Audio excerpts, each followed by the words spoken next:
Hello मेरे प्यारे दोस्तों, मैं आपका अंकित सर और आप देख रहे हैं अपना अंकित स्टडी सेंटर। आज हम क्लास 12 केमिस्ट्री का बहुत ही महत्वपूर्ण क्वेश्चन डिस्कशन करने वाले हैं, जो कि आपके बोर्ड एग्जाम में क्या होता है, जब आता है और ये हमेशा पूछा जाता है। तो इस वीडियो में हम एल्कोहल, फिनॉल तथा ईथर चैप्टर से जितने भी महत्वपूर्ण क्या होते हैं जब आपके बोर्ड एग्जाम में 2019 से लेकर 25 तक पूछे गए थे, उन सभी क्वेश्चनों को हम बहुत ही अच्छे तरीके से डिस्कस करने वाले हैं। आइए देखते हैं अपने पहले क्वेश्चन को। अपना पहला क्वेश्चन करा, फिनॉल की सांद्र HNO3 से क्रिया कराते। सबसे पहले आपको फिनॉल लिख लेना है। देखिए ध्यान से, अगर बेंजीन वलय के ऊपर आप OH लगा देते तो आपका बन जाएगा फिनॉल। फिनॉल की क्रिया कराना है सांद्र HNO3 को। HNO3 को हम कहते हैं नाइट्रिक अम्ल। कैसा है आपका? सांद्र। इसकी क्रिया कराना, इसकी क्रिया कराने पर आपको बनेगा पिक्रिक अम्ल। क्या बनेगा? पिक्रिक अम्ल। पिक्रिक अम्ल का फार्मूला क्या होता है बताते हैं। आपको सबसे पहले बना लेना है यहाँ पे बेंजीन। ये बन गया, उसके ऊपर OH लगा देंगे, आपका बन जाएगा फिनॉल। अब इसकी आर्थो में, ये आर्थो पोजीशन होता है मेटा और ये क्या होता है पैरा। यहाँ पर आपको NO2 लगा देना है, यहाँ पर आपको NO2 और यहाँ पर आप ON2 लिख दीजिएगा। ये आपका बन जाएगा पिक्रिक अम्ल। क्या बन जाएगा आपका? पिक्रिक अम्ल। तो अगर कोई आपसे पूछे कि फिनॉल की सांद्र HNO3 से क्रिया कराने पर क्या प्राप्त होता है, तो आप कहते हैं ना पिक्रिक अम्ल बनता है। यह पिक्रिक अम्ल का क्या है? सूत्र है। आइए दूसरा देखते हैं। कह रहा फिनॉल को ठंडे तथा कम HNO3 के साथ अपक्रिया कराते हैं। आइए देखिए ध्यान से, सेम है। ये फिनॉल बना लेते हैं हम। ये आपका है फिनॉल। क्या है? फिनॉल। इसकी क्रिया हमें कराना है HNO3, वो भी कैसे? आपका तनु है। देखिए ध्यान से, आपका बन जाएगा आर्थो नाइट्रोफिनॉल और पैरा नाइट्रोफिनॉल। देखिए ध्यान से, ये आपका फिनॉल हो गया, लेकिन आर्थो, ये आपका आर्थो पोजीशन होता है मेटा और पैरा। यहाँ पर आपको NO2 लगा देना है और एक और बनेगा आपका यहाँ पे। ये फिनॉल बना लेना है आपको। ये आपका फिनॉल बन जाएगा, 1 2 3 4 5। ये आपका क्या बन जाएगा? फिनॉल। ये फिनॉल है। यहाँ आर्थो मेटा पैरा, आपके हमें पैरा पे क्या लगा देना आपको? NO2। क्या लगा देना आपका? NO2। यानी कि जब आप फिनॉल की क्रिया तनु HNO3 के साथ कराएंगे तो आपका बन जाएगा यहाँ पर आर्थो नाइट्रो फिनॉल, और ये बन जाएगा आपका para nitrophenol. Para nitro phenol. उम्मीद करती है दोनों रिएक्शन आपको अच्छे से समझ में आया होगा। पहले हमने बताया, अगर आप फिनॉल को सांद्र HNO3 से क्रिया कराएंगे तो आपका बनेगा पिक्रिक अम्ल। अगर आप फिनॉल को ही तनु HNO3 के साथ क्रिया कराएंगे तो आपका बनेगा आर्थो नाइट्रोफिनॉल और पैरा नाइट्रोफिनॉल। उम्मीद करती है दोनों रिएक्शन आपको अच्छे तरीके से समझ में आया होगा। आइए देखते हैं तीसरा रिएक्शन। तीसरा रिएक्शन क्या कह रहा है? कह रहा फिनॉल को जिंक चूर्ण के साथ गर्म किया जाता है। देखिए ध्यान से, फिनॉल का फार्मूला भी हमने आपको बताया था। बेंजीन बनाना है आपको, उसके ऊपर आपको क्या लगा देना? OH। इसकी क्रिया किसके साथ कराना है?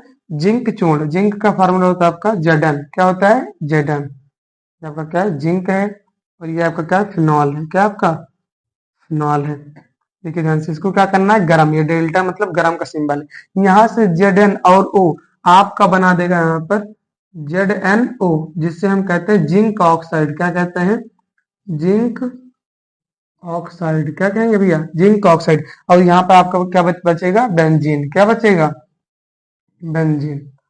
ये आपका बच गया बेंजीन। इसे हम क्या कहते हैं? बेंजीन। अगर आप फिनॉल को जिंक चूर्ण के साथ गर्म करेंगे तो आपका क्या बनेगा? बेंजीन। और बन जाएगा आपका यहाँ पर जिंक ऑक्साइड। क्या बन जाएगा आपका? Zinc oxide. उम्मीद करती है आपका तीनों रिएक्शन अच्छे तरीके से समझने आ गया होगा। पहले हमने बताया फिनॉल को सांद्र HNO3 के साथ क्रिया कराने पर क्या होगा? आपका बनेगा पिक्रिक अम्ल। दूसरा, अगर आप फिनॉल को ही तनु HNO3 के साथ क्रिया कराएंगे तो आपका बनेगा आर्थो नाइट्रोफिनॉल और पैरा नाइट्रोफिनॉल। तीसरा, अगर आप फिनॉल को जिंक चूर्ण के साथ अपक्रिया कराएंगे, अपक्रिया कराने पर गर्म करते हैं तो आपका बन जाएगा बेंजीन, और क्या बन जाएगा? Zinc oxide. उम्मीद करते हैं तीनों रिएक्शन आपको अच्छे तरीके से समझ में आया होगा। आप लोग इसका स्क्रीनशॉट ले लीजिए, फिर चलते हैं हम इसके नेक्स्ट क्वेश्चन की तरफ।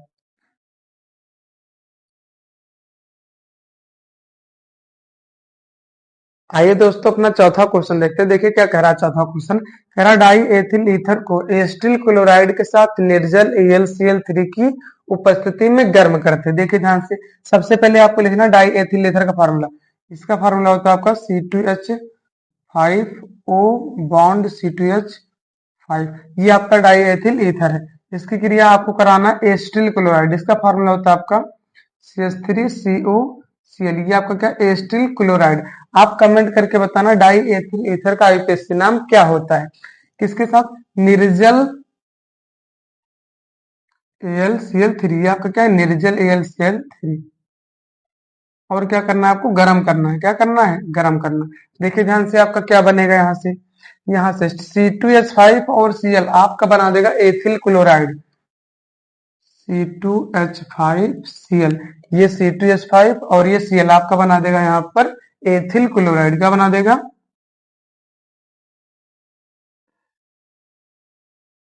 Ethyl chloride. और साथ ही साथ ये CH3CO और O, CH3COO और C2H5 आपका बना देगा एथिल एसीटेट। क्या बना देगा, एथिल एसीटेट। तो CH3C O और C2H5 को हम कहते हैं एथिल एसीटेट। क्या कहते हैं, एथिल एसीटेट। तो अगर आप डाई एथिल ईथर की अपक्रिया CH3COCl के साथ इसके उपस्थिति में कराते हैं तो आपका क्या बनेगा, एथिल क्लोराइड और आपका एथिल एसीटेट। उम्मीद करती है रिएक्शन आपको समझ में आ गया होगा। आप लोग इसका कमेंट में नाम जरूर बताना कि आईपीएससी नेम क्या होता है। बात करते पांचवें क्वेश्चन पर। कह रहा मेथिल अल्कोहल को अमोनिया के साथ क्रिया कराते हैं। देखिए ध्यान से, अगर आपका अमोनिया पूछे तो आप इसका फार्मूला होता है NH3। अमोनियम पूछे तो इसका फार्मूला होता है NH4। अगर आपका पूछे हाइड्रोजोइक अम्ल से N3H कहते हैं। देखिए ध्यान से, मेथिल अल्कोहल इसका फार्मूला होता है आपका CH3 को कहते हैं मेथिल, OH को कहते हैं अल्कोहल। ये आपका बन जाएगा मेथिल अल्कोहल। इसकी अब क्रिया कराना है मुझे अमोनिया के साथ। इसका फार्मूला होता है आपका NH3। देख लीजिए ध्यान से, यहाँ से OH और यहाँ से H आपका बना देगा H2O। क्या बना देगा, H2O, जिसे हम क्या कहते हैं, जल। और यहाँ CH3 और यहाँ पर NH2 बना देगा आपका प्राथमिक अमीन। प्राथमिक अमीन में कौन सा, मैथिल अमीन। CH3 को कहते हैं मैथिल, NH2 कहते हैं हम अमीन। ये बन जाएगा आपका मैथिल अमीन। क्या बन जाएगा आपका, मैथिल अमीन। और ये आपका क्या है, जल है। क्या है, जल। तो अगर आप मेथिल अल्कोहल की क्रिया अमोनिया के साथ कराते हैं तो आपका बन जाएगा यहाँ पर मेथिल अमीन और जल बन जाएगा। उम्मीद करते हैं रिएक्शन आपको समझ में आया हो। आप लोग कमेंट करके इसका आईपीएससी नेम बताना। देखिए छठवां क्वेश्चन कह रहा एथिल अल्कोहल के सांद्र H2SO4 की उपस्थिति में निर्जल एस्टिक अम्ल से क्रिया कराई जाती है। अगर आप लोगों ने पढ़ा होगा स्टरीकरण अपक्रिया, क्या आपका पढ़ा होगा, स्टरीकरण अपक्रिया। तो ये स्टरीकरण अपक्रिया का समीकरण है, आइए बताते हैं। कह रहा एथिल अल्कोहल, एथिल अल्कोहल का फॉर्मूला होता है आपका C2H5OH। ये आपका होता है एथिल अल्कोहल।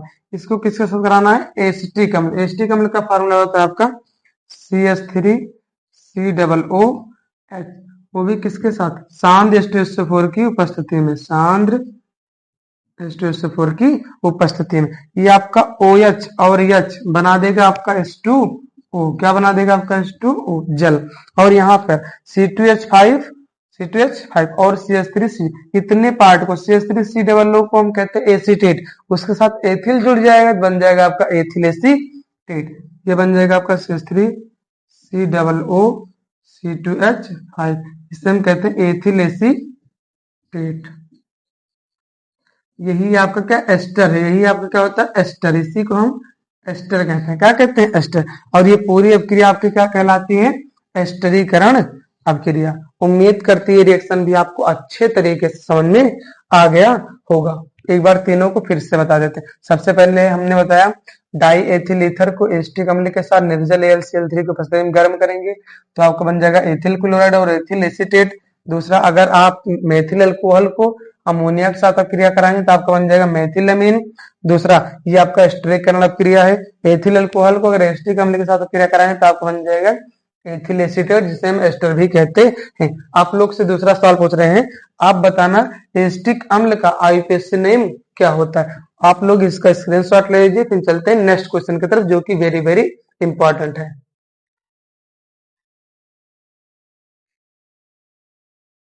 आइए दोस्तों हम देख लेते हैं ना सातवां क्वेश्चन। देखिए सातवां क्वेश्चन क्या कह रहा है, कह रहा है मेथिल अल्कोहल एसिटिल क्लोराइड के साथ अपक्रिया करता है। मेथिल अल्कोहल का फॉर्मूला जानते हैं सबसे पहले क्या होता है, ये होता है CH3OH। और एसिटिल क्लोराइड का फॉर्मूला हमने पहले बताया था CH3COCl होता है। देखिए ध्यान से, H और Cl आपका बना देगा यहाँ पर HCl, जिसे हम हाइड्रोक्लोरिक अम्ल कहते हैं। अगर कोई पूछे आपसे अमाशय में कौन सा अम्ल पाया जाता है, तो हाइड्रोक्लोरिक अम्ल पाया जाता है।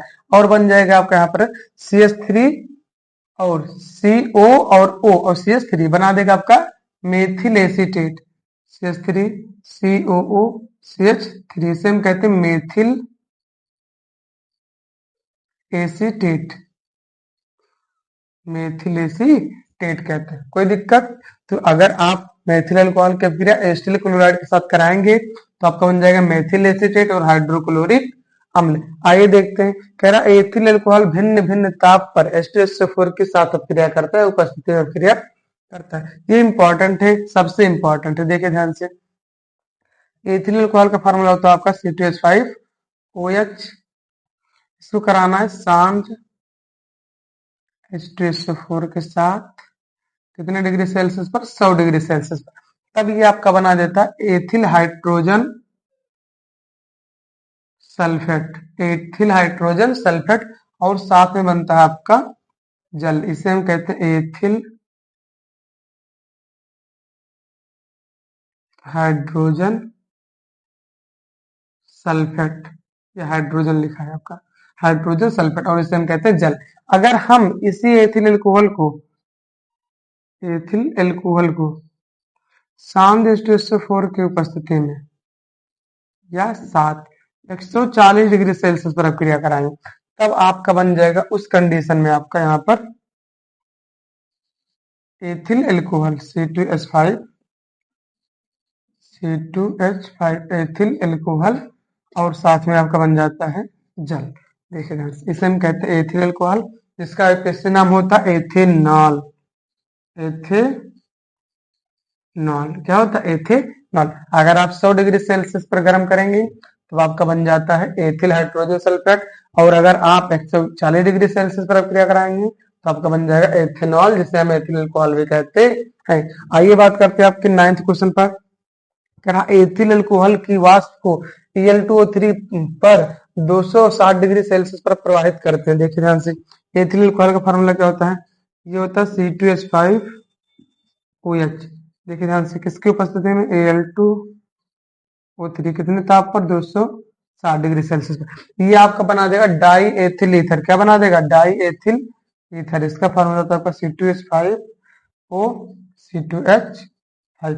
इससे हम कहते हैं डाई एथिल ईथर, और साथ में आपका बन जाता है जल। क्या बन जाता है, जल। इसे हम कहते हैं डाई एथिल ईथर। ये आपका ईथर लिखा है, ईथर।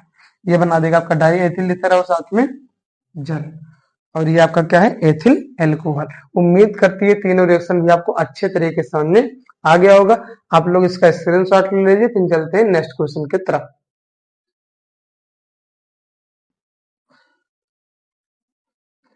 आइए देखते हैं 10 नंबर का क्वेश्चन। देखिए 10 नंबर क्वेश्चन कह रहा है हाइड्रोजन आयोडाइड की मेथॉक्सी बेंजीन से अपक्रिया। देखिए ध्यान से, मेथॉक्सी बेंजीन का फार्मूला क्या होता है, ये आपका बेंजीन है। अगर इसके ऊपर O और CH3 लिख देते हैं तब इसे हम कहते हैं मेथॉक्सी बेंजीन। इसकी क्रिया आपको कराना है हाइड्रोजन आयोडाइड। इसका फार्मूला होता है आपका HI। क्या होता है, HI। यहाँ पर देखिए CH3 और I, ये बना देगा आपका यहाँ पर CH3I, जिससे हम मेथिल आयोडाइड कहते हैं। क्या कहते हैं, मेथिल आयोडाइड। क्या कहते हैं, मेथिल आयोडाइड। और ये H जाके यहाँ पर जुड़ जाएगा और बन जाएगा आपका फिनॉल। क्या बन जाएगा आपका, फिनॉल। क्या बन जाएगा, बेंजीन के ऊपर आपको क्या लगा था ना, OH, ये आपका बन जाएगा फिनॉल। क्या बन जाएगा आपका, फिनॉल। यानी कि जब आप हाइड्रोजन आयोडाइड की अपक्रिया मेथॉक्सी बेंजीन से कराएंगे तो आपका बन जाएगा फिनॉल और मेथिल आयोडाइड। ये मेरा थोड़ा स्ट्रक्चर कम सही है, इसको सही कर देते हैं। अब सही लग रहा है थोड़ा सा, अच्छा। ये बन जाएगा फिनॉल और मेथिल आयोडाइड। आइए देखते हैं 11 number question.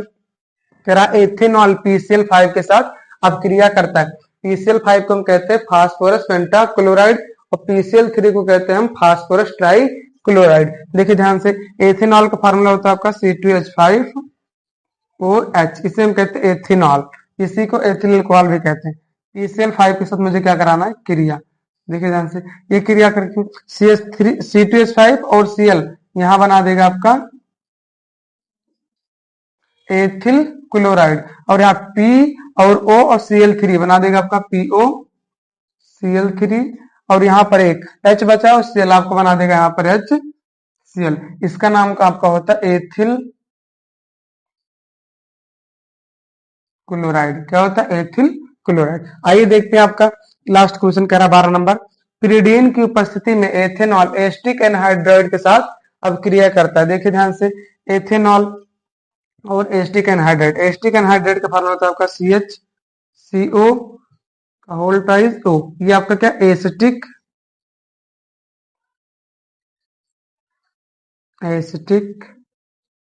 Anhydride, asterisk anhydride किसके साथ अब क्रिया कराना है, एथेनॉल। इसका फार्मूला होता है आपका C2H5OH, किसकी उपस्थिति में, पिरिडीन की उपस्थिति में, पिरिडीन।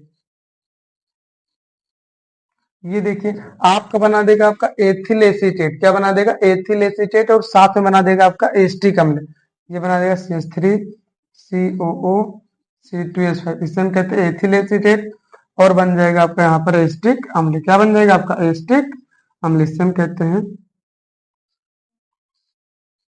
एथिल एसीटेट, और ये आपका बन जाएगा एसिटिक अम्ल। एस्टिक अम्ल का आईयूपीएसी नेम क्या होता है आपका, एथेनोइक अम्ल। क्या होता है, एथेनोइक अम्ल। सबसे पहले हमने बताया, देखिए हाइड्रोजन आयोडाइड की अपक्रिया मेथॉक्सी बेंजीन से कराने पर आपका फिनॉल प्राप्त होगा, और साथ में क्या बनेगा, मेथिल आयोडाइड।